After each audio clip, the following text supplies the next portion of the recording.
Hello నమస్తే, నేను journalist Srinivas. ఈరోజు ఏపీ వార్తాపత్రికలోని వార్తలను విశ్లేషణ చేద్దాం. ముందుగా దిశ పేపర్ చూద్దాం. బాబుది బోగస్, నాది ప్రోగ్రెస్. వాలంటీర్ల వ్యవస్థ బాగుందనడం సంతోషం. టీడీపీ అధినేత నైజం గుర్తించండి. ప్రజాప్రభుత్వాన్ని ఎన్నుకోండి. పిడుగురాళ్ల సభలో సీఎం వైఎస్ జగన్మోహన్ రెడ్డి. పల్నాడు జిల్లాలో సీఎం జగన్ చేపట్టిన మేమంతా సిద్ధం బస్సు యాత్ర జనరంజకంగా కొనసాగింది. పిడుగురాళ్ల సమీపాన అయ్యప్ప నగర్లో బుధవారం జరిగిన బహిరంగ సభలో ఆయన మాట్లాడారు. త్వరలో జరగబోయేవి కేవలం ఎమ్మెల్యేలను ఎంపీలను ఎన్నుకునే ఎన్నికలు కాదని, మన తలరాతలను నిర్ణయించుకునే ఎన్నికలు అని. ఏ దారి ఎన్నుకోవాలో మీ కుటుంబంతో ఆలోచించి నిర్ణయం తీసుకోవాలి. జగన్కు ఓటు వేస్తే జరుగుతున్న మంచి కొనసాగుతుంది. అదే చంద్రబాబుకు ఓటు వేస్తే పథకాలన్నీ ఆగిపోతాయి. బాబు ఇస్తున్నది బోగస్ రిపోర్టు, జగన్ ఇస్తున్నది కళ్ల ముందే కనిపిస్తున్న ప్రోగ్రెస్ రిపోర్టు అని వ్యాఖ్యానించారు. జగన్మోహన్ రెడ్డి నేను పిరుగుడాల సమీపంలో మేమంతా సిద్ధం బహిరంగ సభలో మాట్లాడుతూ, బాబుది బోగస్సు, నాది ప్రోగ్రెస్ రిపోర్టు మీకు ఇచ్చాను. ఆ రిపోర్టు చూసి కుటుంబం అంతా కూర్చొని ఆలోచించి, ఇది ఓన్లీ ఎమ్మెల్యేలు ఎంపీలను ఎన్నుకునే ఎన్నిక మాత్రమే కాదు, ప్రజల యొక్క తలరాత మార్చే ఎన్నికలు కాబట్టి నిర్ణయించి జాగ్రత్తగా ఆలోచించి ఓటేయండి. బాబు చెప్పేవని బోగస్సు, బాబుని నమ్మి మీరు మోసపోవద్దు. ఇప్పుడు వచ్చే స్కీములన్నీ రద్దు అయితే బాబు ఒకవేళ మీరు నమ్మి గెలిపిస్తే అని చెప్పి ఆయన చెప్పిండు. ప్రజాప్రభుత్వాన్ని ఎన్నుకోండి అని చెప్పి కూడా చెప్పిండు. వాలంటీర్ల వ్యవస్థ బాగుందనడం కూడా సంతోషంగా అనిపించింది. అంటే నా యొక్క పరిపాలనకు ఒక ప్రోగ్రెస్ రిపోర్ట్ అది. ప్రతిపక్షాల నోట్లోంచి కూడా నేను పెట్టిన వ్యవస్థలను పౌడించుకునే అంత మంచి పని చేశా అని చెప్పి జగన్మోహన్ రెడ్డి గారు చెప్తున్నారు. ఇది వాస్తవం. ఎందుకంటే ప్రతిపక్షాలు జనరల్గా ప్రభుత్వం చేసిన ప్రతి పనిని విమర్శించే పని పెట్టుకుంటాయి. ఏదో ఒకటి దాంట్లో విమర్శనాత్మకంగా విమర్శించడానికి ప్రయత్నం చేస్తాయి. దట్టు 5 సంవత్సరాల నుంచి అదే పని చేసిండు చంద్రబాబు నాయుడు గారు. కానీ ఆయనకు సంబంధించిన మీడియా వాలంటీర్ వ్యవస్థని, గ్రామ సచివాలయ వ్యవస్థని, అది ఒక దళారీ వ్యవస్థ, అది ఒక మూటలు మోసే వ్యవస్థ, అది మహిళల్ని ట్రాప్ చేసే వ్యవస్థ, మహిళల్ని కిడ్నాప్ చేసే వ్యవస్థ అని చెప్పి అనేక రకాలుగా వాలంటీర్ల పైన విమర్శలు చేశారు. అదే వాలంటీర్ల యొక్క బలం ఏంది, శక్తి ఏంది, వాలంటీర్ వ్యవస్థతోని సమాజానికి ఏం మంచి జరుగుతుంది ఇలా జ్ఞానోదయం అయింది చంద్రబాబు నాయుడు గారికి. ఆ వ్యవస్థ చాలా అద్భుతం. దాన్ని 5,000 కాదు నేను 10,000 ఇస్తాను. అంటే అద్భుతంగా ఉంటేనేగా. వాళ్ళు పడే కష్టం సమాజం కోసం, ప్రజల సేవ కోసం వాళ్ళు చాలా కష్టపడుతున్నారని ఇలా పొగిడే పరిస్థితికి వచ్చిందంటే జగన్మోహన్ రెడ్డి గారు పెట్టిన స్కీములు కానీ, జగన్మోహన్ రెడ్డి గారు పెట్టిన వ్యవస్థలను కానీ ప్రతిపక్షాల నోటితో కూడా పొగిడే పరిస్థితి వచ్చిందంటే దానికంటే మించిన ప్రోగ్రెస్ ఏముంటుందని జగన్మోహన్ రెడ్డి గారు చెప్తున్నారు. నాకు చాలా సంతోషం అనిపించింది.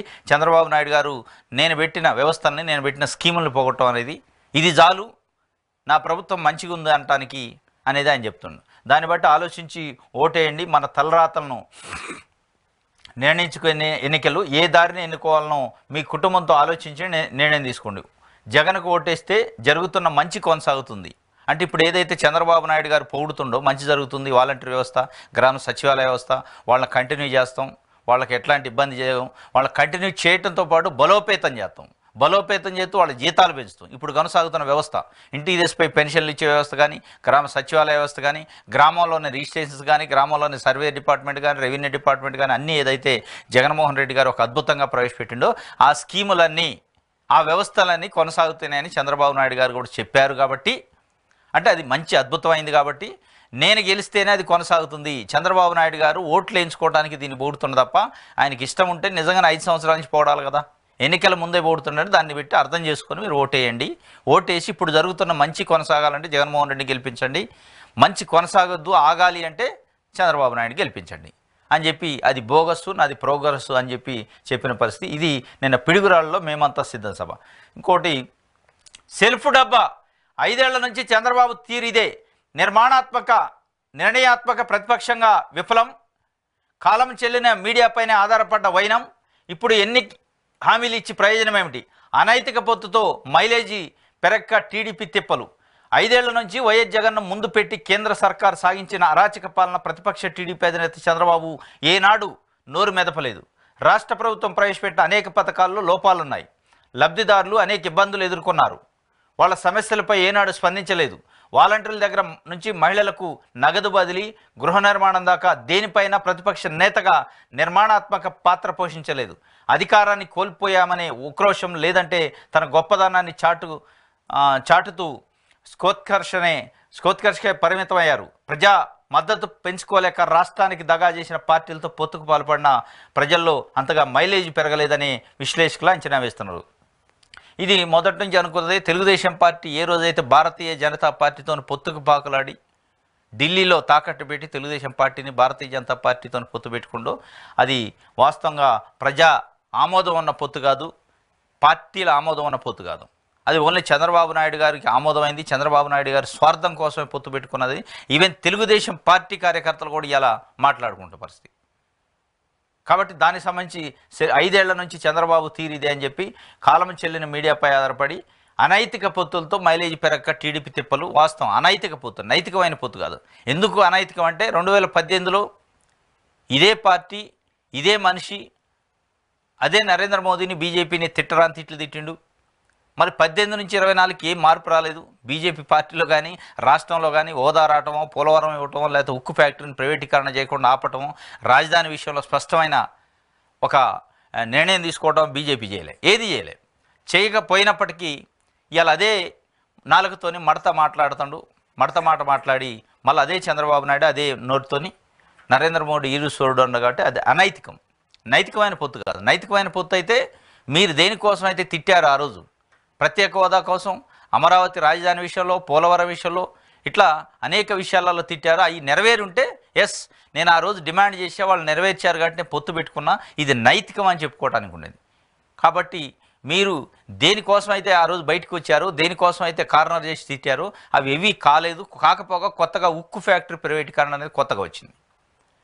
అయినప్పటికీ మీరు పొత్తు పెట్టుకున్నట్ట అనైతికమే. కాబట్టి ఇది సొంత డబ్బా, సెల్ఫ్ డబ్బాకే ఉంది. ఇంకోటి కాలం చెల్లిన మీడియాపై ఆధారపడిన వైన. కాలం చెల్లిన మీడియా అంటే Eenadu and Andhrajyothy, ABN, ETV, TV five. ఈ కాలం చెల్లిన మీడియాలు కాలం చెల్లటమే కాదు, ప్రజల్లో ఒక రకమైన అనుమానం ఉంది వాటిపైన. అనుమానంగా స్పష్టంగా తెలుగుదేశం పార్టీకి సంబంధించి ఒక సామాజిక వర్గానికి సంబంధించి ఛానల్స్ అయ్యి ఆ సామాజిక వర్గాన్ని స్ట్రెంథెన్ చేయడానికి, ఆ సామాజిక వర్గానికి మంచి చేయడానికి తప్ప మంచి చేయడం కోసం అవసరమైతే మిగతా వర్గాలపైన, మిగతా సామాజిక వర్గాలపైన బురద జల్లే కార్యక్రమం చేస్తారు. వాళ్ళు ఉన్నది కేవలం ప్రజల కోసం కాదు, ఒక స్పెసిఫిక్ సామాజిక వర్గం కోసం, స్పెసిఫిక్గా తెలుగుదేశం పార్టీ కోసం పనిచేస్తున్నాయి ఆ ఛానల్. అది సామాన్య ప్రజలకు కూడా చేరింది అది. కాబట్టి అది కాలం చెల్లిపోయింది. కాలం ఎందుకు చెల్లిపోయింది? మిమ్మల్ని గతంలో నమ్మారు. మీరు ప్రజల కోసం, ప్రజా సమస్యల్ని ప్రభుత్వాల దృష్టికి తీసుకుపోయి సమస్యలు పరిష్కరించే దానికోసం ఈ పత్రికలు, ఈ మీడియా గతంలో పాటుపడ్డాయని నమ్మారు. కానీ ఆ రోజు కూడా అదే చేశారు వాళ్ళు. ఆ ముసుగులో వాళ్ళు అనుకున్న వ్యక్తుల్ని పదవుల్లో ఎక్కియటానికి, వాళ్ళు అనుకున్న వ్యక్తులను అధికారంలో తీసుకురావడానికి, వాళ్ళు అనుకున్న పార్టీలను అధికారంలో తీసుకురావడానికి పనిచేశారు. ఆ ముసుగుని జగన్మోహన్ రెడ్డి గారు తొలగించారు. ప్రజలకు స్పష్టంగా తెలియజేశారు వాళ్ళ యొక్క స్వార్థమైంది, వాళ్ళు దేనికోసం పనిచేస్తారో వాళ్ళ ఎజెండా అయింది అనేది. కాబట్టి ఈ కాలం చెల్లిన మీడియాలు వాటిని పట్టుకొని వాళ్ళు రాతలు రాస్తే, వాళ్ళు ఎడిటోరియల్స్ రాస్తే ఓట్లు పడతాయని ఇంకా భ్రమలలో ఉన్నాడు, ఆ సెల్ఫ్ డబ్బాలో ఉన్నాడు అని చెప్పి చంద్రబాబు నాయుడు గారి గురించి దిశ పత్రిక రాసింది. ఇది ఒక వార్త.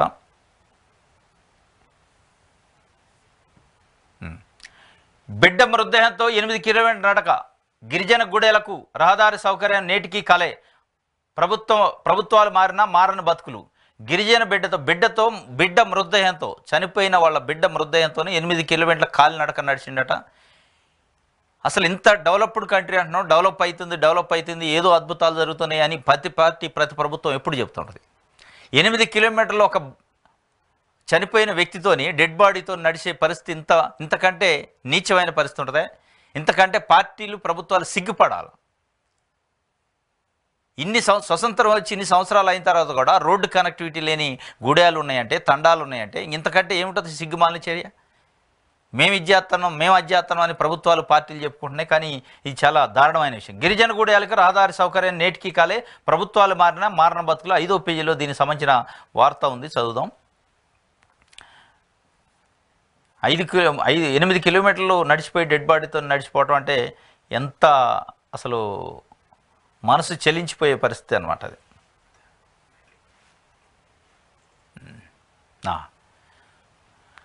బిడ్డ మృతదేహంతో 8 కిలోమీటర్ల నడక, ఇప్పటికీ ఏర్పాటవని రహదారులు, ప్రభుత్వాలు మారని గిరిజనుల రాతలు. ఎక్కడ ఇది? విశాఖపట్నం. అల్లూరు సీతారామరాజు జిల్లాలో మరో విషాద సంఘటన చోటు చేసుకుంది. 2 రోజుల కిందట విశాఖ మన్యంలో అంబులెన్స్ రాకపోకలకు అవకాశం లేక మార్గం మధ్యలోనే గర్భిణి పురుడు పోసుకోగా తాజాగా అనారోగ్యంతో ఆ బిడ్డ మరణించింది. ఆ చిన్నారి మృతదేహంతో తండ్రి 8 కిలోమీటర్లు నడుచుకుంటూ గ్రామానికి చేరుకోవాల్సి రావడం గిరిజన ప్రాంతాల దుస్థితికి అద్దం పడుతుంది. వివరాలకు వెళితే అల్లూరు సీతారామరాజు జిల్లా అనంతగిరి మండలం రొంపిల్లి పంచాయతీ చిన్న కోనెలకు చెందిన గిరిజన కుటుంబం గుంటూరు వద్ద కొల్లూరులో ఇటుకల పనికి వలస వెళ్ళింది. 2 రోజుల కిందట అక్కడే అనారోగ్యంతో 3 ఏళ్ల బాలుడు మరణించాడు. మృతదేహంతో పాటు బంధువులు రోడ్డు మార్గాన ఉన్న విజయనగరం జిల్లా వనిజ వద్ద ఇటుక బట్టి యజమాని వదిలేసి వెళ్ళిపోయాడు. అక్కడ నుంచి 8 కిలోమీటర్ల దూరం మృతదేహంతో నడుచుకుంటూ గ్రామానికి చేరుకున్నారు. ఈ ఘటనపై విమర్శలు వెల్లువెత్తున్నాయి. గిరిజన సప్లాన్ నిధులను మళ్లించకుండా కనీసం వస్తువుల్లో భాగమైన రహదారులు నిర్మిస్తే ఈ దుస్థితి వచ్చేది కాదని గిరిజన సంఘాలు మండిపడుతున్నాయి. ప్రభుత్వం ఇప్పటికైనా మేల్కోవాలని కోరుతున్నారు. కనీసం బైక్ అంబులెన్స్ వంటి ఏర్పాటైనా చేయాలని వనవాసి హక్కుల సంఘం నేత మోహన్ రావు డిమాండ్ చేస్తున్నారు. ఇది పరిస్థితి. విజయనగరం జిల్లా దగ్గరలో ఎక్కడ వదిలేసిపోయినట్టు ఇటుకల బట్టి యజమాని అక్కడి నుంచి 8 కిలోమీటర్లు వాళ్ళ గ్రామానికి నడుచుకుంటూ పోవాల్సిన పరిస్థితి. ఖాళీ నడక తప్ప ఒక కనీసం బైక్ పోయే వస్తువు కూడా లేని పరిస్థితి. అంత దారుణమైన పరిస్థితులలో ఇట్లాంటి మన్యాలలో అడవి గ్రామాలలో తండాలలో ఉంటే మనం ఎటుపోతున్నట్టు అట్టడుగున వర్గాలను పైకి తేయడానికి ప్రభుత్వాలు కానీ పార్టీలు కానుంది. అట్టడుగున వర్గాలను పైకి తేకుండా నేను కియా తెచ్చినా, నేను ఆ కంపెనీ తెచ్చినా, నేను 1000 కోట్లు పెట్టుబడి, ఎవరి కోసం ఈ పెట్టుబడులు, దేనికోసం? ఎవరైతే అట్టడుగున ఉండి కూడు గూడు గుడ్డ లేని వాళ్ళు ఉంటారో వాళ్ళని పైకి తేయడానికి కదా పార్టీలు కానీ ప్రభుత్వాలు కానీ వాళ్ళ ఎజెండా కానీ ఉండాల్సింది. కానీ ఏముంది ఇలా ప్రభుత్వాలు పార్టీల పరిపాలన, వాళ్ళ ఎజెండా ఏముంది? ఎవడోడో ఫారిన్ కంపెనీని తీసుకురావాలా, వాడు 1000 కోట్లు వీడు 1000 కోట్లు 10,000 కోట్లు తెచ్చినా, నేను ఉద్యోగాలు కల్పించినా అని చెప్పి ఇక్కడున్న ప్రజలకు సంబంధించిన భూముల్ని అడవుల్ని వాళ్ళకు అప్పచెప్పి దాన్ని అభివృద్ధి అని భూతత్వంలో పెట్టి చూపించి దాన్ని ఒక గ్రాఫిక్స్లో చూపించి ప్రజల్ని మభ్యపెట్టే ప్రయత్నం చేస్తారు తప్ప దీంట్లో ఎట్లాంటి అభివృద్ధి లేదనేది దీన్ని బట్టి అర్థమైంది. ఇట్లా మన్యంలో గుడేల్లో ఉన్న ప్రజల్ని బయటికి తీసుకొచ్చి వాళ్ళ వైద్యంలో కానీ చదువులో కానీ విద్యలో కానీ ముందుకు తీసుకురావాలి. కనెక్టివిటీ రోడ్డు రవాణా సంస్థ కానీ ట్రావెలింగ్ ఫెసిలిటీ కానీ ఈ చేసినప్పుడు కదా ఇది ప్రభుత్వాలు కానీ పార్టీలు ఆలోచించాలి, సిగ్గుపడాలి. 75-80 సంవత్సరాల స్వతంత్ర భారతదేశంలో ఈరోజు కూడా డెడ్ బాడీతోని నడిచిపోయే పరిస్థితి, కనీసం మోటార్ సైకిల్ అంబులెన్స్ కూడా లేని పరిస్థితి ఉందంటే దీన్ని చూసి ఇప్పుడున్న పాలకులు కానీ పార్టీలు కానీ సిగ్గుపడాలి. ఇది దిశ పేపర్కి సంబంధించి. సాక్షి పేపర్ చూద్దాం.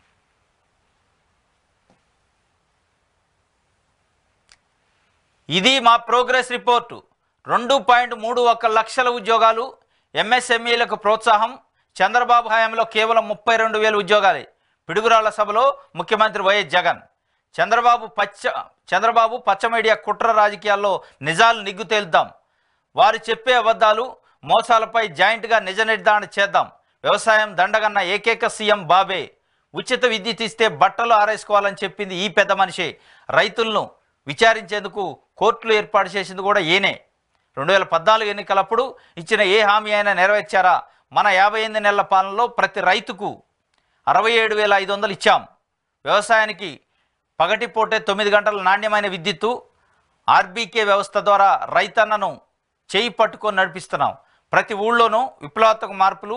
మొన్నటిదాకా వాలంటీర్లపై చంద్రబాబు ఆయన దత్తపుత్రుడు ఎన్ని మాటలు అన్నారు. వాలంటీర్లకు 10,000 ఇస్తామని బాబు చెప్పడం మన ప్రభుత్వానికి గొప్ప సర్టిఫికేటు. గాలి ఎదురు తిరిగిందని ఓసరవెల్లా రంగులు మార్పు. నిమ్మగడ్డతో ఫిర్యాదు చేసి అవ్వాతాతల మరణానికి కారణమైంది మీరు కాదా? నీకు అధికారం ఇస్తే జన్మభూమి కమిటీలను వాలంటీర్లుగా తెస్తామని అందరికీ తెలుసు. ఇది నిన్న మనం మాట్లాడుకుంది. వాలంటీర్లని 5,000 నుంచి 10,000 జీతం ఇస్తా అని చెప్పి చెప్తుండే చంద్రబాబు నాయుడు గారు వాళ్ళ కాళ్ళు గడిగి నెత్తిన పోసుకోవడానికి కూడా సిద్ధపడతాడు. ఎందుకంటే గాలి ఎనికి తిరుగుతుంది, వాళ్ళ వైపు ఉంది, వాలంటీర్ల వైపు ఇలా గాలి ఉంది. ఎలక్షన్స్లో వాళ్ళని కాదనుకుంటే ఇబ్బంది పడే పరిస్థితుంది. బాబ్ బాబ్ బాబ్ అని ఏదో పోకిరి సినిమాలో కూడా ఒక జోక్ ఉంది. బాబ్ బాబ్ బాబ్ అని ఎంటబడ్డట్టు వాళ్ళ ఎంటబడి చంద్రబాబు నాయుడు గారు కాళ్ళ ఎళ్ళబడుతుండే వాలంటీర్ల పైన. అదే నిన్న జగన్మోహన్ రెడ్డి గారు కూడా ఉన్నారు. నీకు అధికారం ఇస్తే జన్మభూమి కమిటీలు గతంలో 2014 నుంచి 19 మధ్యలో తెలుగుదేశం పార్టీ ప్రభుత్వంలో ఏదైతే జన్మభూమి కమిటీలు పెట్టి పనికిరాని కమిటీలుగా అది ప్రజల్లో ముద్రపడి 23 సీట్లకు పరిమితం చేసింది ఆ జన్మభూమి కమిటీలే. ఆ జన్మభూమి కమిటీల వల్ల ప్రజల్లో తీవ్రమైన వ్యతిరేకత వచ్చి 23 సీట్లకు పరిమితం చేసి చెంప చెల్లు అనిపించారు చంద్రబాబు నాయుడు గారు 2019లో. అదే జన్మభూమి కమిటీల్లో పనిచేసిన వాళ్ళని వాలంటీర్లుగా తెస్తాడు అనేది నిన్న మనం డిస్కషన్లో కూడా మాట్లాడుకున్నాం. ఇవాళ అదే జగన్మోహన్ రెడ్డి గారు కూడా చెప్పిండు. వాస్తవం అది. వాలంటీర్ వ్యవస్థ, ఆయన అనే వాలంటీర్ వ్యవస్థ ఎవరు? మొన్నటిదాకా ఇప్పుడున్న వాలంటీర్లు మొత్తం వైఎస్ఆర్సీపీ అభిమానులు జగన్మోహన్ రెడ్డికి తొత్తుగా పనిచేస్తున్నారన్నాడు. వాళ్ళని ఎందుకు ఉంచుతున్నారు? నిజంగానే చంద్రబాబు నాయుడు గారు తప్పిజాది అధికారంలోకి వస్తే ఒకవేళ ప్రజల మద్దతు ఇచ్చి ఈ వాలంటీర్లను ఉంచడు. ఎట్టి పరిస్థితుల్లో 2,60,000 మందిని ఒక్క కలం పోటుతోని తొలగించి వెంటనే ఆయనకు సంబంధించిన సామాజిక వర్గం, ఆయనకు సంబంధించిన పార్టీ కార్యకర్తలు, జన్మభూమి కమిటీల్లో ఉన్న వాళ్ళని పట్టుకొస్తాడు. మళ్ళా పాత కథే ఉంటుంది. కాబట్టి ప్రజలు ఆలోచించుకోవాలని చెప్పి జగన్మోహన్ రెడ్డి గారు చెప్తుండు. నీకు అధికారం ఇస్తే జన్మభూమి కమిటీలను వాలంటీర్లుగా తెస్తావని అందరికీ తెలుసు, కాబట్టి నీ కపట నాటకాలు అని చెప్పి ఆయన చెప్తుండు. ఇంకోటి, వాలంటీర్లకు 10,000 ఇస్తామని బాబు చెప్పడం మన ప్రభుత్వానికి గొప్ప సర్టిఫికేట్. ఎస్, ఇది భారత రాజకీయ చరిత్రలోనే ఒక రకంగా ఒక అద్భుతం. ఎందుకంటే ప్రతిపక్ష పార్టీలు అధికార పక్షం చేసిన పని పొగుడుతూ దాన్ని మేము కంటిన్యూ చేస్తాం, దాన్ని ఇంకా బలోపేతం చేస్తాం, అది చాలా మంచిగా ఉంది అని చెప్పే పరిస్థితి మొట్టమొదటిసారిగా మనం చూస్తున్నాం. ఇది ఒక సర్టిఫికేటే. జగన్మోహన్ రెడ్డి యొక్క ఈ 5 సంవత్సరాల పరిపాలనకి చంద్రబాబు నాయుడు గారు ఇచ్చిన గుడ్ కండక్ట్ సర్టిఫికేట్. దాంట్లో డౌటే లేదు. ఆయన పదే వాలంటీర్లు కాళ్ళాయాల పడతాడంటే వాళ్ళ యొక్క శక్తి ఏంది, వాళ్ళ యొక్క బలం ఏంది, వాళ్ళు చేసిన ప్రజాసేవ ఏంది, ఆ వ్యవస్థ కొన్న గొప్పతనం ఏంది అనేది ఇలా ప్రతిపక్ష పార్టీ కూడా గుర్తించింది. కాబట్టి ప్రజలు ఎట్లా గుర్తిస్తారు? ఇది ఆయన చెప్తుండు. ఇంకోటి, మన 58 నెలల పాలనలో ప్రతి రైతుకు 67,500 రూపాయలు ఇచ్చిండు.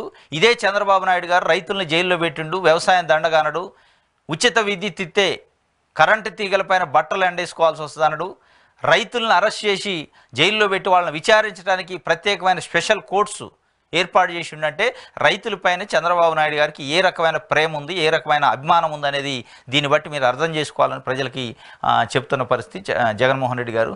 ఇది 2,31,000 ఉద్యోగాలు ఎంఎస్ఎంఈలకు ప్రోత్సాహం. చంద్రబాబు ఆయన కేవలం 32,000 ఉద్యోగాలు. 2,31,000 ఉద్యోగాలు నింపారట.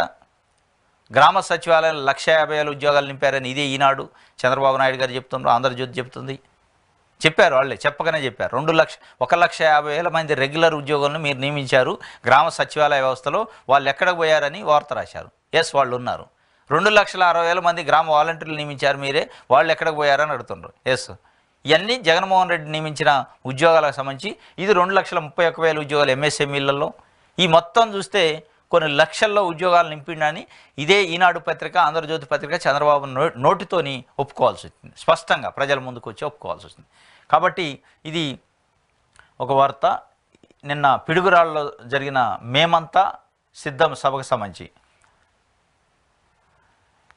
ఎలాగూ చేయం కదా ఇచ్చేద్దాం మాట, అలవిగాని హామీలు, అధికారం కోసం చంద్రబాబు తాయిలాలు, రోజుకో హామీతో ప్రజలను మభ్యపెడుతున్న టీడీపీ అధినేత, నిన్న మొన్నటి వరకు సూపర్ 6 పేరుతో మాయమాటలు, అన్ని పార్టీల నుంచి కాపీలు కొట్టి కొత్తగా కిచిడి మేనిఫెస్టో విడుదల, ఇప్పుడు ప్రజా మేనిఫెస్టో అంటూ నయా హామీతో మాయోపాయాలు, గతంలో ఇచ్చిన హామీలన్నింటినీ బుట్టదాఖలు చేసిన చరిత్ర బాబుది, ప్రజలు ప్రశ్నిస్తారన్న కారణంతో మేనిఫెస్టోనే మాయం చేసిన మేధావి, ఇప్పుడు అదే రీతిలో హామీలు ఇస్తూ హంగామా, ఎలాగో చేయం కదా ఇచ్చేద్దాం మాట, ఏదైతే అదైంది, కుర్చీ అయితే ఎక్కుదాం, కుర్చీ ఎక్కా చూద్దాం, ఒకళ్ళు ఈ 100 అబద్ధాలు ఆడితే 1-2 నమ్మైనా ఏదైనా ఓట్లు పడి గెలుస్తామేమో అనే ఒక ఆలోచనలో ఉండు అన్నట్టు వార్త ఒకటి రాసింది సాక్షి పత్రిక. వాస్తవంగా కొన్ని చూస్తే హాస్యాస్పదంగా ఉన్నాయి. చంద్రబాబు నాయుడు గారికి సంబంధించిన హామీలు, వాలంటీర్లకి 5 నుంచి 10,000 ఇస్తా అనేది అంటే మొన్నదాకా తిట్టి, ఇంకోటి 20 లక్షల ఉద్యోగాలు 5 సంవత్సరాల్లో ఇస్తా, 1 సంవత్సరాన్ని 4 లక్షల రెగ్యులర్ ఉద్యోగాలు నియమిస్తా అంటాడు చంద్రబాబు నాయుడు గారు. అదేమన్నా నమ్మటానికి ఉందా? అయిద్దా? నమ్మేదేనది? ఒక సంవత్సరంలో 4 లక్షల ఉద్యోగాలు, అట్లా 5 సంవత్సరాలు 5-4 20 లక్షల ఉద్యోగాలు నేను నింపుతాను, యువతను కడుపులో పెట్టి చూసుకుంటాను, మెగా డిఎస్సి పెడతాను, వాలంటీర్లకు 20,000 నుంచి 50,000 సంపాదించే శక్తిని ఇస్తాను. మరి ఇవన్నీ ఎట్లా చేస్తాడు? ఇది సాధ్యమయ్యే పైనేనా? ఒక సంవత్సరాన్ని 4 లక్షలు కాదు, మీరు చేసిన 14.5 సంవత్సరాల పరిపాలనలోనే మొత్తం కలిపితే 4 లక్షల ఉద్యోగాలు నింపలే. ఎట్లా నింపుతారు? ఒక్కొక్క సంవత్సరాన్ని 4 లక్షల చొప్పున 5 సంవత్సరాలు నింపుతారట. ఇవన్నీ ఎట్లాగ మనం చేసేది కాదు, మన కాదు, ఇచ్చేద్దాం, హామీ అయితే ఇద్దాం, నమ్మితే ఓట్లు పడితేనేమో ఎక్కుతాం, లేదంటే పోతాం. అనే పద్ధతిలో చేసినట్టే ఉంది తప్ప చేయటానికి చెప్పే లెక్క లేదు. ఎస్కేప్ కావటానికి చెప్పే లెక్క ఉంది. అధికారం కోసం చెప్పే లెక్కనే ఉంది కాబట్టి నిజంగా చేయాలనే కమిట్మెంట్ ఉండి చెప్పినట్టు లేదు మీరు చెప్పే కొన్ని మాటలు. ఆర్థిక ఉగ్రవాది ఉన్మాదం మార్గదర్శిపై సుప్రీంకోర్టు తీర్పు. టీడీపీ డీలాతో రామోజీ బెంబేలు. నైరీష్యంలో పాతాళానికి పతనమైన ఈనాడు రాతలు. 1000 కోట్లు కుమ్మరిస్తుందంటూ వైఎస్ఆర్సీపీపై బురదలతో రోతరాతలు. కోర్టు తీర్పుతో తన ఆర్థిక నేరాలు గుట్టంతా రట్టవుతుందని గురువింద ఆందోళన. ఈసీ కనుసన్నల్లో అధికారులు పనిచేస్తుంటే కూడా వంకర రాతలు. ఎస్పీలు కలెక్టర్లను బదిలీ చేస్తే ఈడ్చి కొట్టిన ఈసీ అంటూ ఆనందం. మార్గదర్శి కేసు విచారించిన అధికారిని ఎన్నికల విధులకు వేరే రాష్ట్రానికి పంపితే చంకలు గుద్దుకున్న వైనం. ఇప్పుడు వైఎస్ఆర్సీపీ విజయం ఖాయమని తేలడంతో మతిస్థిమితం కోల్పోయి పిచ్చి రాతలు. మద్యం దుకాణాలను ప్రభుత్వం నిర్వహిస్తుంటే ముందస్తు చెల్లింపులు ఎలా సాధ్యం అని రామోజీరావు అది నిన్న రాసిండు. మద్యం కోసం ముందస్తుగా అడ్వాన్సులు చెల్లిస్తున్నారని. జనసేన బీజేపీతో జట్టు కట్టి నోట్ల కట్టలు వెదలెదున్న బాబుకు కనిపించిన జనస్పందన. చంద్రబాబు ఘోర పరాజయానికి ఇప్పటి నుంచే రామోజీ సాకులు వెతుకుతున్నారంటున్న పరిశీలకులు. వాస్తవానికి రాజకీయాలను ఫక్తు వ్యాపారంగా మార్చేసిందే చంద్రబాబు. అందుకే కోట్లు వెదజల్లి వారికే టికెట్లు, టిప్పర్ డ్రైవరు, ఉపాధి కూలీ వంటి సామాన్యులకు పెద్దపీట వేస్తూ టికెట్లు ఇచ్చిన ముఖ్యమంత్రి వైఎస్ జగన్మోహన్ రెడ్డి. చంద్రబాబు ఘోర పరాజయానికి ఇప్పటి నుంచే సాకులు వెతుక్కుంటుందని సాక్షి పత్రిక. వాస్తవం ఇది. చంద్రబాబు రేపు పరాజయం అయితే దానికి మళ్ళీ ఏం వెతుక్కోవాలి? ఎలక్షన్ కమిషన్ మీద వాళ్ళ ఆఫీసర్లు సరిగ్గా చేయలేదని, లేదా డబ్బులు పంచి గెలిచారని, ఇట్లా సాకులు ఆల్రెడీ స్టార్ట్ చేస్తుంది. ఆంధ్రజ్యోతి అండ్ ఈనాడు పత్రిక ఆల్రెడీ స్టార్ట్ చేసి ఆయుధాలు రెడీగా పెట్టుకుంటుంది. ఎందుకు ఓడిపోయినంటే చంద్రబాబు వాళ్ళు ఓడిపోలేదు, ఆయన జనం ఆదరించేవాళ్ళు. కానీ జగన్మోహన్ రెడ్డి డబ్బులు పంచడం వల్ల, లేకపోతే జగన్మోహన్ రెడ్డికి సంబంధించిన ఆఫీసర్ల వల్ల, లేకపోతే ఇంకోటి వల్ల అని చెప్పడం కోసం రోజు ఒక వార్త రాస్తాను. నేను దాంట్లో భాగంగానే కుమ్మరిస్తున్నారని ఏదో ఒక వార్త రాసిండు. ఈ దానికి సంబంధించి 1000 కోట్లు కుమ్మరిస్తున్నారట. ఎక్కడ కుమ్మరిస్తున్నారు అనేది దానికి సంబంధించి రాశారు. ఆయన నిన్ననే మార్గదర్శి పైన సుప్రీంకోర్టు ఒక క్లియర్ జడ్జిమెంట్ ఇచ్చింది. మీ యొక్క అక్రమాలు, మీ యొక్క అడ్వాన్స్ డిపాజిట్లు, అక్రమంగా సేకరించిన డిపాజిట్లు 6 నెలల్లో తేల్చాలి, శిక్షించాలి చట్ట ప్రకారం అని చెప్పి ఇచ్చింది. ఆయన మైండ్ బ్లాక్ అయ్యి చిప్పు దొబ్బేసి ఇట్లాంటి వార్తలు రాస్తాడు. ఆయన పీకల్లోతు కష్టాల్లో కూరుకుపోయాడు. పీకల్లోతు అక్రమాలలో కూరకపోయి వాటి నుంచి బయటపడటానికి తెలుగుదేశం పార్టీ ఏదన్నా ఒక మెట్టెక్కి గెలిస్తే వీటన్నిటి నుంచి బయటపడవచ్చు అనే ఒక ప్రయత్నంలో ఈనాడు సంస్థల అధినేత రామోజీరావు ఉన్నట్టు మనకు అర్థమవుతుంది. అందుకే రాతలు రాస్తాడు, దాంట్లో డౌట్ లేదు అని చెప్పి ₹1,00,00,000 వెదజల్లుతున్నాడు. ₹1,00,00,000 ఉన్న వాళ్ళకి ₹1,00,00,000 తీసుకొనే టికెట్లు తెలుగుదేశం పార్టీ ఇచ్చిందనేది కొంతమంది నాయకులు బయటకు వచ్చి చెప్పారు. ఇదే జగన్మోహన్ రెడ్డి గారు టిప్పర్ డ్రైవర్కి ఇచ్చిండు. ₹1,00,00,000 కాదు, వేసుకోవటానికి కోటు కూడా లేని వ్యక్తికి ఇచ్చిండు. ఉపాధి హామీ కూలీకి ఇచ్చిండు. నడపడానికి బైక్ లేదు, కూర్చోవడానికి కుర్చీ లేదు వాళ్ళ ఇంట్లో, అట్లాంటి వ్యక్తికి ఇచ్చిండు. మీరు దాన్ని అట్లాంటి వాళ్ళకు ఎవరైనా తెలుగుదేశం పార్టీ ఒకళ్ళకన్నా టికెట్ ఇచ్చిందా? 1000 కోట్లు 100 కోట్లు ఉన్న వాళ్ళకి ఇచ్చింది. పార్టీ ఫండ్ 10 కోట్లు 20 కోట్లు ఇచ్చిన వాళ్ళు టికెట్లు ఇచ్చింది. అది కోట్లు కుమ్మరించడం అంటే ఇది కాదు.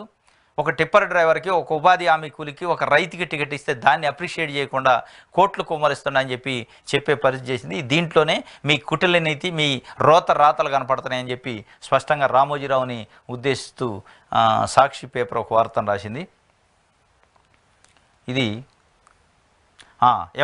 ఎమ్మెల్యేలపై ఏడుపు. గురువింద రామోజీ తలా తోకలేని రాతలు. వాలంటీర్ల ఫోన్లు స్వాధీనం చేసుకున్నాక వాట్సాప్ గ్రూపులు ఎలా సాధ్యం అని చెప్పి ఎమ్మెల్యేలపై నిన్న కూడా ఇచ్చారు. ఎమ్మెల్యేల పేరుతో జగన్ వాలంటీర్లకు శిక్షణ కోసం అంటూ ఏదో చేస్తాడు. మళ్ళీ వాలంటీర్ల పని అయిపోయింది. వాలంటీర్ల పని అయిపోయాక ఎమ్మెల్యేలో కథ మళ్ళీ ఇప్పుడు చెప్తున్నారు. ఇది సాక్షికి సంబంధించి. ఈనాడు చూద్దాం. ప్రజా తీర్పుతో తాడేపల్లి కోట బద్దలవ్వాలి. వైకాపా పాలనలో వెంటిలేటర్పై రాష్ట్రం. కొన ఊపిరితో ఉన్న ఆంధ్రప్రదేశ్కు ఎన్డీఏ కూటమి ఆక్సిజన్. జగన్ విధ్వంసకారుడు, నమ్మొద్దు. తణుకు నిడదవోలు సభలో తెదాపా అధినేత చంద్రబాబు. ప్రభుత్వ వ్యతిరేక ఓటు చీలనివ్వం. 5 కోట్ల ప్రజలకు ఏ ఒక్క నాయకుడు సరిపోరు. అందుకే అంతా కలిశాం. జనసేన అధినేత పవన్ కళ్యాణ్ అని చెప్తుండు. ఏందట? ప్రజా తీర్పుతో తాడేపల్లి కోట బద్దలవ్వాలి అంటుండు. చంద్రబాబు నాయుడు గారు ఏమంటాడంటే ప్రజా తీర్పుతోనే తాడేపల్లి కోట, అంటే తాడేపల్లిలో సీఎం క్యాంప్ ఆఫీస్ ఉంది, అది బద్దలవ్వాలట. కానీ ప్రజలు ఏమనుకుంటున్నారు? ఈ ప్రజా తీర్పుతోని తాడేపల్లి కోట నుంచి విశాఖపట్నానికి రాజధాని మారింది. విశాఖపట్నం ఒక రాజధాని, అమరావతి ఒక రాజధాని, 3 రాజధానులు, కర్నూలు ఒక రాజధాని, executive and judicial and legislative రాజధాని అవ్వటానికి పునాది పడుతుంది ఈ ప్రజా తీర్పుతో అని వాళ్ళు అనుకుంటున్నారు. మీరు అన్నదానికి అర్థం అట్టదీస్తున్నారు. ప్రజా తీర్పుతో తాడేపల్లి నుంచి క్యాంప్ ఆఫీసు విశాఖపట్నానికి మారుతుంది ఈ ప్రజా తీర్పుతోని అనేది ప్రజలు చర్చించుకుంటున్నారు. మీరేమో తాడేపల్లి బద్దలవ్వాలంటున్నారు. బద్దలవి ఎక్కడ పోద్ది? విశాఖపట్నానికి పోద్ది. సింపుల్, అంతే. ఏముండదు. ఈ బద్దలయ్యేది ఎక్కడికి పోద్ది? జగన్మోహన్ రెడ్డి గారు గెలిస్తే 3 రాజధానులు సక్సెస్ఫుల్గా అమలు చేస్తాడు అనేది. ఇది ఒక వార్తగా ఇచ్చారు.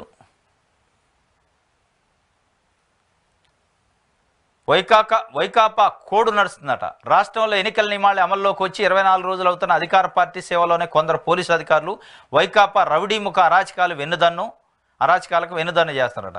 అధికార పార్టీ కార్యకర్తల ప్రతిపక్ష పార్టీ శ్రేణులపై దాడులు, దౌర్జన్యాలు, బెదిరింపులు, ఎన్ని దారుణాలు చేస్తున్నా చర్యలు శూన్యం. అందుకే పెట్టరేగిపోతున్న వైకాపా కాకీలట. వైకాపా కాకీలని, తెలుగుదేశం పార్టీ కాకీలని ఉండరు. ఆంధ్రప్రదేశ్ రాష్ట్ర కాకీలు ఉంటారు, ఆంధ్రప్రదేశ్ ప్రభుత్వ కాకీలు ఉంటారు. మీకు అట్లా కనిపిస్తుంది. ఇప్పుడు ఎట్లయితే పచ్చ మీడియా అనేది ఉందో, మీరు తెలుగుదేశం పార్టీ మీడియా కాబట్టి మీకున్నట్టే అట్లనే అందరికి ఉండరు. వైకాపా కాకీలు, తెలుగుదేశం పార్టీ కాకీలు, జనసేన కాకీలు అట్లా ఉండరు. అది ఇప్పటికే వాళ్ళు ఒక కంప్లైంట్ కూడా ఇచ్చారు మీ పైన. ఇట్లాంటి రాతలు రాసి మా యొక్క మనోధైర్యాన్ని దెబ్బతీసే ప్రయత్నం చేస్తాను, మాకు ఆపాదిస్తాను రాజకీయాలని చెప్పి. అయినా కానీ బుద్ధి రాలే, అట్లే రాస్తాను. ఇది ఈనాడుకు సంబంధించి ప్రజాశక్తి చూద్దాం. వాలంటీర్లు మెచ్చుకున్నారు. మా పాలన బాగుందని బాబు ఒప్పుకున్నట్టే. పథకాలపై ప్రోగ్రెస్ రిపోర్ట్ ఇస్తున్నాం. పిడుగురాళ్ల సభలో జగన్ వ్యాఖ్యలు. వాలంటీర్లను చంద్రబాబు నాయుడు మెచ్చుకున్నారు. మా పాలన బాగుందని బాబు ఒప్పుకున్నట్టే. ఇది మా ప్రోగ్రెస్ రిపోర్టు అని చెప్పి ఆయన చెప్తున్న పరిస్థితి. దానికి సంబంధించిన ఒక వార్త ప్రజాశక్తి ఇచ్చింది. యువత భవిష్యత్తే ప్రధానం, మధ్యతరగతి ప్రజల అభివృద్ధిపై ప్రత్యేక దృష్టి. తణుకు సభలో చంద్రబాబు, పవన్ కళ్యాణ్ చెప్పారు. యువత భవిష్యత్తే ప్రధానం అట. మరి యువత భవిష్యత్తే ప్రధానం అయినాక అంత ఏజ్లో మరి ఆయన యువతకి ఇవ్వచ్చుగా. ఆ తెలుగుదేశం పార్టీ అధ్యక్షుడు లేదా ముఖ్యమంత్రి పదవి యువతకి ఇస్తే బాగుంటుంది అనేది ప్రజలు కూడా తాము అధికారంలోకి రాగానే మొదటి సంతకం మెగా డిఎస్సిపై చేస్తామని, దాంతోపాటు యువతకు ఉపాధి కల్పనే లక్ష్యంగా పనిచేస్తామని, అందుకే పొత్తు పెట్టుకున్నామని టీడీపీ అధినేత చంద్రబాబు నాయుడు, జనసేన అధినేత పవన్ కళ్యాణ్ తెలిపారు. ఇది తాము అధికారంలోకి రాగానే యువతకు ఉపాధి అవకాశాలు కల్పించడం కోసమే పొత్తు పెట్టుకున్నట చంద్రబాబు నాయుడు గారు చెప్తున్నారు. మరి అది ఎంతవరకు నమ్మాలి అనేది ప్రజలే నిర్ణయించుకోవాలి. ఇది ప్రజాశక్తికి సంబంధించి. ఆంధ్రప్రభ చూద్దాం. సకుటుంబ సపరివార సమేతంగా సైకిల్ కోసం ఎన్నికల రేసులో స్పీడ్ పెంచేందుకు ఫ్యామిలీ సిద్ధం. లోకేష్ రోడ్ షోలకు సిద్ధమవుతున్న ప్రణాళికలు. ఈ నెల 20 నుంచి రాష్ట్రాయిలో రోడ్ షోలు. బ్రాహ్మణికి మంగళగిరి బాధ్యతలు, అక్కడికి మకాం మారుస్తున్న బ్రాహ్మణి. కుప్పంలో భువనేశ్వరి బస, సపోర్టింగ్ టీము కూడా రెడీ. పెద్దిరెడ్డి ఎత్తుల నేపథ్యంలో టీడీపీ జాగ్రత్తలు. ఎన్నికల పూర్తయ్యే వరకు ఆమె అక్కడే. రాష్ట్ర వ్యాప్త ప్రచారంలో బాలకృష్ణకు బాధ్యతలు. హిందూపురం బరువు బాధ్యతలు బాలయ్య సతీమణికి. జూనియర్ ఎన్టీఆర్ మినహా ఎన్టీఆర్ ఫ్యామిలీ అంతా ప్రచారంలో పాల్గొనే యోచన. స్వయంగా పర్యవేక్షిస్తున్న యువనేత లోకేష్. ఇది కథమే అయిపోయి. యువనేత లోకేష్ పర్యవేక్షిస్తున్నంటే ఇది ముందు పడే కథ కాదు. ఇప్పుడు మొత్తం ఫ్యామిలీ సకుటుంబ సపరివార సమేతంగా సైకిల్ కోసం తిరిగే పరిస్థితి. వాళ్ళకి చావో రేవో. అసలు తెలుగుదేశం పార్టీ ఉనికి, నారా చంద్రబాబు నాయుడు గారికి సంబంధించి ఫ్యామిలీ ఉనికి ప్రమాదంలో పడే అవకాశం ఉంది ఈ ఎన్నికలతోని. వాళ్ళకి బెంబేలు ఎత్తిపోతుంటో ఎన్నిలో వణుకు పడుతుంది. ఎక్కడికక్కడికి ఎప్పుడు బయటకు రాని భువనేశ్వరి గారు బయటకు వచ్చారు, బ్రాహ్మణి గారు బయటకు వచ్చారు, బాలకృష్ణ గారి సతీమణి కూడా బయటకు వస్తారట, వసుంధర గారు. హిందూపురం కాన్స్టిట్యున్సీకి సంబంధించి ఆమె చూస్తారట. బాలకృష్ణ గారు రాష్ట్ర వ్యాప్తంగా తిరుగుతారట. నారా లోకేష్ రాష్ట్ర వ్యాప్తంగా తిరుగుతుంటే ఆయన సతీమణి బ్రాహ్మణి మంగళగిరి ఇన్ఛార్జిగా. చంద్రబాబు నాయుడు గారు రాష్ట్ర వ్యాప్తంగా తిరుగుతారు. వాళ్ళ సతీమణి భువనేశ్వరి గారు కుప్పం ఇన్ఛార్జిగా. ఇట్లా ఎక్కడికక్కడ ఒక జూనియర్ ఎన్టీఆర్ మినహా ఎన్టీఆర్ ఫ్యామిలీలో ఉన్న ప్రతి ఒక్కళ్ళు బయటకు వచ్చి ఎన్నికల ప్రచారం చేయాలని చూస్తున్నారట. దాన్ని మానిటర్ చేసేది, దాన్ని సమన్వయం చేసేది నారా లోకేష్ గారు.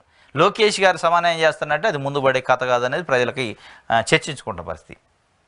ఇది మొత్తానికి ఇది ఎంతవరకు వర్కౌట్ అయింది. మొట్టమొదటిసారి బయటకు వద్ద జూనియర్ ఎన్టీఆర్ మినహా అట.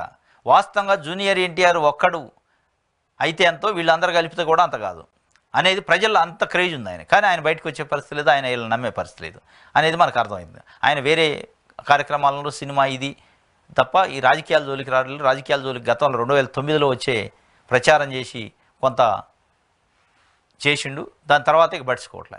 ఇప్పుడు వీళ్ళంతా వస్తారు ఆయన వదిలేసి. వీళ్ళు ఎవరు కూడా ప్రజల్లో ఆదరణ ఉన్నోళ్ళు కాదు అనేది ప్రజలకు తెలుసు. నారా భువనేశ్వరి గారు కానీ, బ్రాహ్మణి గారు కానీ, బాలకృష్ణ సత్యమణి కానీ, బాలకృష్ణ అంటే సినిమా హీరో కాబట్టి కొంత ఉండొచ్చు, లోకేష్ కానీ, వీళ్ళందరితో ఆడ ఏం రాశారు, జూనియర్ ఎన్టీఆర్ మినహా. అంటే ఆయన మినహా అంటే అసలు ఆయన లేకపోతే ఆడ వ్యవస్థే లేదు. ఆయన ఉంటేనే నందమూరి కుటుంబం అనే ఒక బ్రాండ్ బయటకు వస్తుంది. ఎన్టీఆర్ నందమూరి తారక రామారావు గారి యొక్క బ్రాండ్ అనేది, ఆయన యొక్క వారసత్వం అనేది జూనియర్ ఎన్టీఆర్తోనే బయటకు వస్తుందని ప్రజల్లో ప్రగాఢంగా నమ్ముతున్నారు. కాబట్టి దీనికి పెద్ద వర్కౌట్ అయ్యే పరిస్థితి కాదు. ఇది సిఎస్కు స్థానచలనం, జవహర్ రెడ్డిపై వేటు, పరిశీలనలో నీరబ్ కుమార్, సిసోడియా పేర్లు, సిఈసికి 5 పేర్లతో జాబితా పంపారట. CS chief secretary Jawahar Reddy గారి స్థానచలనం జరిగే అవకాశం ఉంది, బదిలీ అవకాశం ఉంది. ఎన్నికల కమిషన్కి తెలుగుదేశం పార్టీ, బీజేపీ పార్టీ అనేక రకాల కంప్లైంట్ చేశారు. చీఫ్ సెక్రటరీ వైకాపాకు అనుకూలంగా పనిచేస్తాడు అని చెప్పి మొత్తానికైతే కంప్లైంట్ చేశారు. ఆ కంప్లైంట్ మేరకు మరి ఎందుకని మొత్తానికైతే సిఎస్ బదిలీ అయ్యే అవకాశం ఉందంటే క్వశ్చన్ మార్క్తో ఒక వార్త వేశారు. సిసోడియా పేర్లు, అదేవిధంగా నీరబ్ కుమార్ పేరు, ఇంకా 5 పేర్లు పంపారంటే నీరబ్ కుమార్ కానీ సిసోడియా చీఫ్ సెక్రటరీగా అయ్యే అవకాశం ఉంది. ఇప్పుడు ఇదే తెలుగుదేశం పార్టీ, ఇదే BJP party, Telugu Desam party media అనేక రకాలుగా ఈయనపైన ఆరోపణలు చేశారు. ఈయన వైకాపాకు అనుకూలంగా వ్యవహరిస్తాడు, వాలంటీర్ విషయంలో కానీ, ఇంకోటి పెన్షన్ల పంపిణీలో కానీ అని చెప్పారు. ఇప్పుడు ఈయన ట్రాన్స్ఫర్ అయ్యాక కొత్త వాళ్ళు వస్తారు, మళ్ళా డే 1 నుంచే స్టార్ట్ చేస్తారు. ఎస్, ఈయన వైకాపా విధేయుడు, జగన్మోహన్ రెడ్డి విధేయుడు, వైకాపా అనుకూలంగా పనిచేస్తాడు అని అంటారు. ఎందుకు అంటే ప్రజల కోసం పనిచేస్తే వీళ్ళకి వైకాపాకి అనుకూలంగా పనిచేసినట్టు పనిచేస్తుంది, కనిపిస్తుంది. ఎట్లయితే తెలుగుదేశం పార్టీ కోసం ఆంధ్రజ్యోతి, ఈనాడు పత్రిక పనిచేస్తున్నాయో పచ్చ కళ్ళద్దాలు పెట్టుకొని, మిగతా వాళ్ళు అందరూ కూడా అట్లే పనిచేస్తారు అనుకుంటున్నారు వీళ్ళు. రేపు చూడండి, నీరబ్ కుమార్ కానీ, సిసోడి కానీ, ఇంకా XYZ కానీ ఎవరైనా చీఫ్ సెక్రటరీకి వస్తే కొత్త వాళ్ళ మీద కూడా బురద జల్లుతూ ఇదే పత్రికలు వార్తలు రాయకపోతే చూడండి, ఛాలెంజ్. వాళ్ళ మీద కూడా బురద జల్లుతారు. వాళ్ళు వైకాపా అనుకూలం అంటారు, జగన్మోహన్ రెడ్డికి అనుకూలం అంటారు, ఈసీ పట్టించుకోవట్లేదు అంటారు. మళ్ళా బురద. ఎలక్షన్ అయిందాక 50 రోజులు మనకు ఉండాలి, మనకి తప్పదు, ఇది వినాల్సిందే, చూడాల్సిందే. వాళ్ళు వేస్తూనే ఉంటారు, ఎందుకంటే వాళ్ళకి పిచ్చి ఎక్కిపోతుంది. ప్రజల యొక్క నాడి అర్థం కావట్లేదు. ప్రజలు చూస్తే అంటే స్పందన వస్తుంది జగన్మోహన్ రెడ్డికి.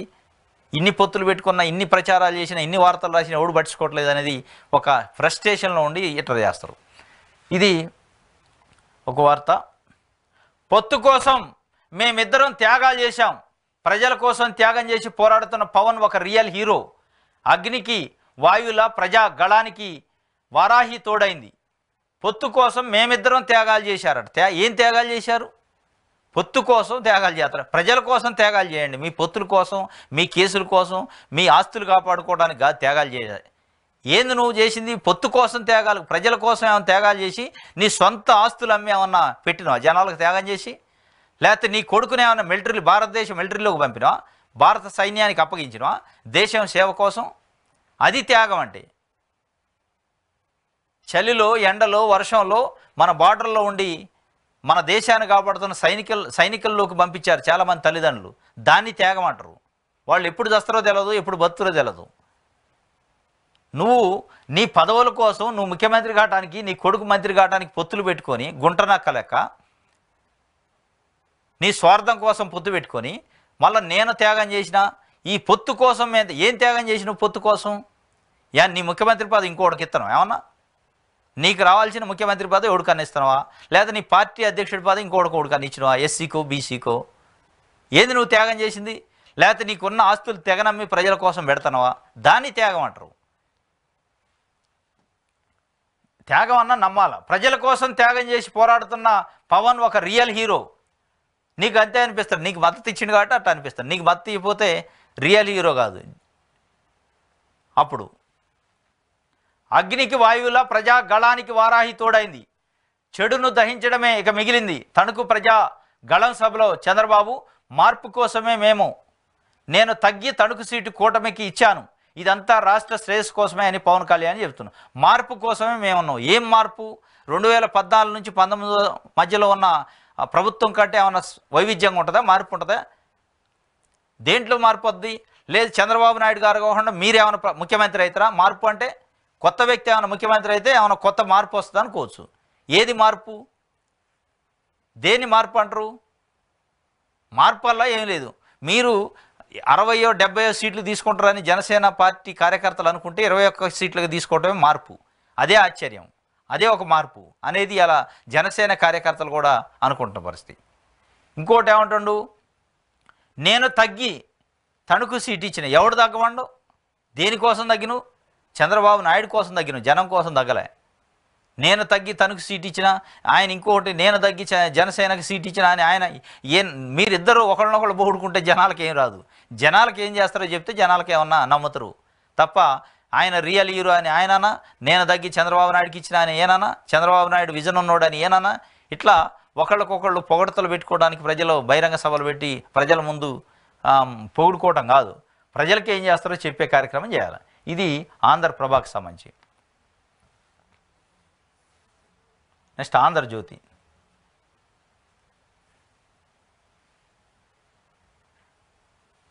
కొల్లి ధర్మారెడ్డిల సంగతి ఏంటి? వారిపై వచ్చిన ఫిర్యాదులు ఆరోపణలపై నివేదిక ఇవ్వండి, ప్రభుత్వానికి ఈసీ ఆదేశం. ప్రతిపక్ష నేతల ఫోన్లు ట్యాపింగ్ చేసిన కొల్లి, తిరుమలను రాజకీయం చేసిన ధర్మారెడ్డి డిప్యుటేషన్ ముగిసిన టీటీడీలోనే. ఎన్నికల సంఘానికి బీజేపీ టీడీపీల ఫిర్యాదు, రాష్ట్ర నివేదిక ఆధారంగా ఈసీ చర్యలు. ఇదందాక మనం అనుకుంది. ఇప్పుడు జవహర్ రెడ్డిని తొలగించాక కూడా కొత్త వ్యక్తి వచ్చి ఇదే రాత్రిగా ఇదే హెడ్డింగ్ పెడతారు. ఆయన పైన చర్యలు ఏవి, ఈయన పైన చర్యలు ఏవి, వీళ్ళకి నచ్చనోడు ఉంటే ఆయన పైన చర్యలు ఏవి, ఆయన పైన వచ్చిన కంప్లైంట్ల పైన నివేదిక ఏది, ఇదన్నమాట కథ. ఇది ఇక మంచి రోజులే, నా అనుభవం, పవన్ పవర్, మోదీ సంకల్పం. ఇక మంచి రోజులు వస్తాయట. మా కాంబినేషన్ సూపర్, వైసీపీ కొట్టుకుపోవడం ఖాయం. జగన్ సింగిల్గా కాదు శవాలతో వస్తున్నాడు. ఆయన దుర్మార్గంతో వెంటిలేటర్పై రాష్ట్రం. విధ్వంసకర పాలన కావాలా, అభివృద్ధి చేసే పాలన కావాలా? యువత భవిత కోసం ఎన్డీఏని గెలిపించండి, చంద్రబాబు నాయుడు చెప్తుండు. బాబు గుండె ధైర్యం ఉన్న నేత, అభివృద్ధి కోసం పరితపిస్తారు. బాబు గుండె ధైర్యం ఉన్న నేత అట, అభివృద్ధి కోసం పరితపిస్తారట. సిసిఎస్ను రద్దు చేసి ఓపీఎస్ను తేవాలని చంద్రబాబును కోరుతున్నా. ఎవరు? పవన్ కళ్యాణ్ అంటాడు. బాబు గుండె ధైర్యం ఉన్న నేత అంటాడు. గుండె ధైర్యం ఉన్న నేత అయితే తిట్టినోడు కాడికి పోయి కాళ్ళు పట్టుకుంటాడు ఎవడన్నా? ప్రజలు ఏమనుకుంటున్నారు? పిరికోడు భయంతోనే భారతీయ జనతా పార్టీతో పొత్తు పెట్టుకుండు, తిట్టినోడు నోటితోనే పొగిడిండు, ఇంతకంటే భయస్తుడు ఎవడు లేడు, ఆయన కుర్చీ కోసం ఏదైనా కాళ్ళు పట్టుకుంటాడు అని చెప్పి ప్రజలు అనుకుంటున్నారు. తణుకు నిడదవోళ్ళలో ఉమ్మడి గర్జన అట. ఆ గర్జనలో చెప్పిండు. దానికి సంబంధించి ఆంధ్రజ్యోతి వార్త వేసింది. మీ క్షమాపణలు మాకొద్దు, పతంజలి కేసులో సుప్రీం తీవ్ర ఆగ్రహం. పతంజలికి సంబంధించి బాబా రామ్దేవ్ సంబంధించిన సంస్థ, ఆయన 2020 సంవత్సరంలో కోవిడ్ టైంలో ఒక దానికి సంబంధించిన మెడిసిన్స్ తయారు చేశారు. ఆ సందర్భంలో దాని తర్వాత కూడా కొన్ని సందర్భాల్లో అలోపతి వైద్యం, ఏదైతే ఇంగ్లీష్ మెడిసిన్ ఉందో, ఇంగ్లీషు వైద్యం ఉందో దాన్ని విమర్శించారు. దాంతో బీపీ తగ్గదు, షుగర్ తగ్గదు, జబ్బులు తగ్గవు, అది వేస్ట్ అన్నట్టుగా దాన్ని క్రిటిసిజం చేసి కించపరిచే విధంగా మాట్లాడండి. దానిపైన ఆల్ ఇండియా మెడికల్ అసోసియేషన్ వాళ్ళు సుప్రీంకోర్టులో పిటిషన్ వేశారు. కావాలని ఇంగ్లీషు అలోపతి వైద్యాన్ని తగ్గించి చెప్తుండు, క్రిటిసిజం చేస్తుండు, కించపరుస్తుండు, ఆయన పైన చర్యలు తీసుకోవాలంటే గతంలో సుప్రీంకోర్టు పిలిచింది, పోయి చెప్పొచ్చిండు. నేను ఓవర్లుక్లో చెప్పాను, ఇంకోసారి చెప్పనని, కానీ దాన్నే రిపీట్ చేస్తాను. దానిపైన సుప్రీంకోర్టు సీరియస్ అయింది. మీరు క్షమాపణలతో కాదు, క్షమాపణ చెప్తే కూడా అది అయ్యే పని కాదు, తప్పనిసరిగా దానిపైన విచారణ జరగాల్సిందే అని చెప్పి ఆయన హెచ్చరిస్తూ మీ క్షమాపణలు మాకొద్దు, మీ పైన చర్యలు తీసుకోవాల్సిందే అని చెప్పి చెప్తుంది. ఏం జరిగింది?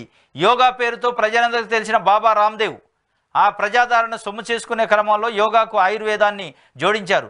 సాంప్రదాయ వైద్యం పేరుతో పతంజలి ఆయుర్వేదాన్ని స్థాపించారు. అల్లోపతిని ఆధునిక వైద్యాన్ని తీసిపారేసినట్టుగా మాట్లాడారు. దీనిపై అభ్యంతరం వ్యక్తం చేస్తూ ఇండియన్ మెడికల్ అసోసియేషన్ సుప్రీంకోర్టును ఆశ్రయించింది. పతంజలి సంస్థపై కోర్టు అప్పట్లోనే ఆగ్రహం వ్యక్తం చేసింది. ఇది కథ. దానిపై నిన్న సుప్రీంకోర్టు సీరియస్ అయింది. దానికి సంబంధించిన బాలకృష్ణ అని దాని మేనేజింగ్ డైరెక్టర్ పోయి డైరెక్టు చేతులు కట్టుకొని క్షమాపణ చెప్పండి. అయినా ఒప్పుకోవాలి, మీ క్షమాపణ మాకొద్దు, చట్ట ప్రకారం చర్యలే తీసుకుంటాం దీనిపైన అని చెప్పి వాళ్ళు చెప్పిన పరిస్థితి. ఆయన కాస్త బాగా క్రేజ్ ఉందని చెప్పి అడ్డగోలుగా మాట్లాడి ఇంగ్లీషు వైద్యాన్ని క్రిటిసైజ్ చేసిండు. ఇది దానికి సంబంధించిన ఒక వార్త. ఇది ఈరోజు ఏపీలో వచ్చిన వార్తాపత్రికలకు సంబంధించిన వార్తల విశ్లేషణ. రేపు తాజా వార్తలతో మళ్ళీ కలుసుకుందాం.